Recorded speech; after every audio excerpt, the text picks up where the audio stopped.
Dear future generations, I think I speak for the rest of us when I say, sorry. Sorry we left you with our mess of a planet. Sorry that we were too caught up in our own doings to do something. Sorry we listened to people who made excuses to do nothing.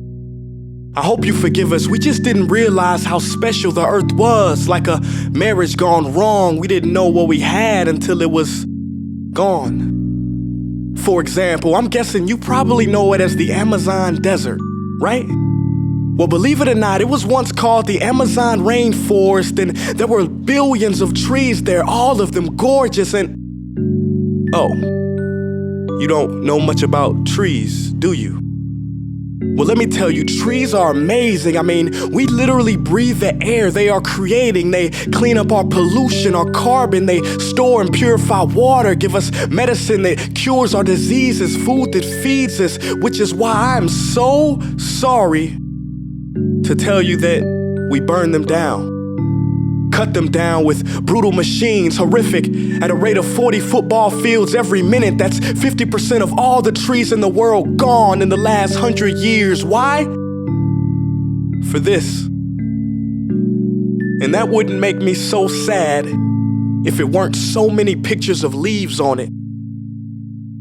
You know, when I was a child, I read how the Native Americans had such consideration for the planet that they felt responsible for how they left the land for the next 7 generations.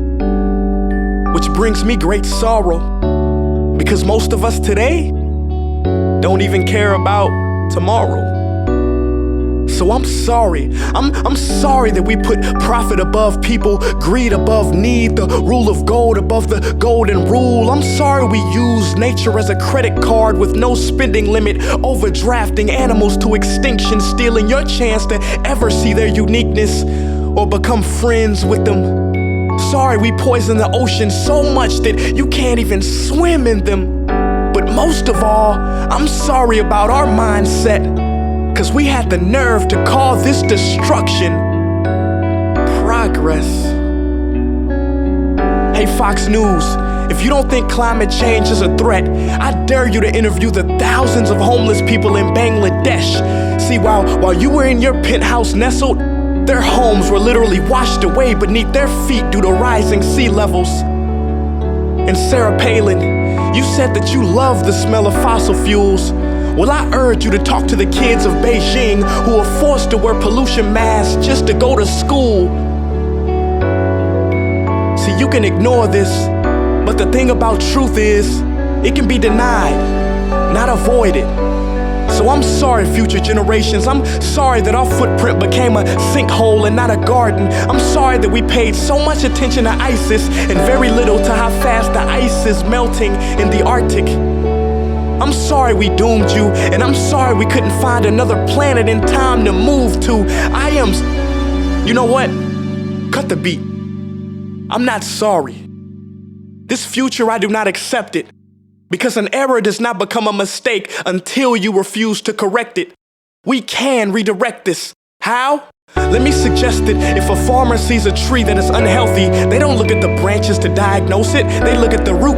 So like that farmer, we must look at the root, and not to the branches of government, not to the politicians run by corporations. We are the root, we are the foundation. This generation, it is up to us to take care of this planet. It is our only home. We must globally warm our hearts and change the climate of our souls and realize that we are not apart from nature, we are a part of nature. And to betray nature is to betray us. To save nature is to save us. Because whatever you're fighting for, racism or poverty, feminism, gay rights, or any type of equality, it won't matter in the least.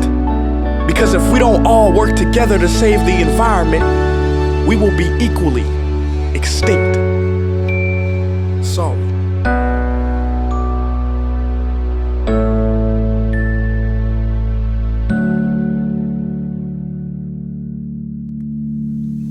Hey guys, for the past several weeks, I've been here in Africa, the heart of Africa, witnessing the horrific destruction of the rainforest, which inspired me to write this piece. Why are forests being destroyed at such an enormous rate? For this. Today we live in a world where destroying trees makes you money. So what can we, normal people, do about it? One way to directly fight the destruction is to stand for trees.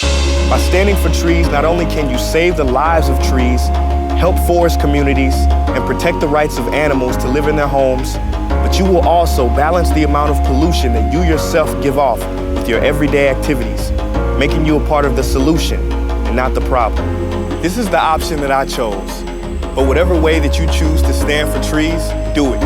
Because a wise man once said, when the rivers are all dried up and the trees cut down, man will then realize that he will not be able to eat money.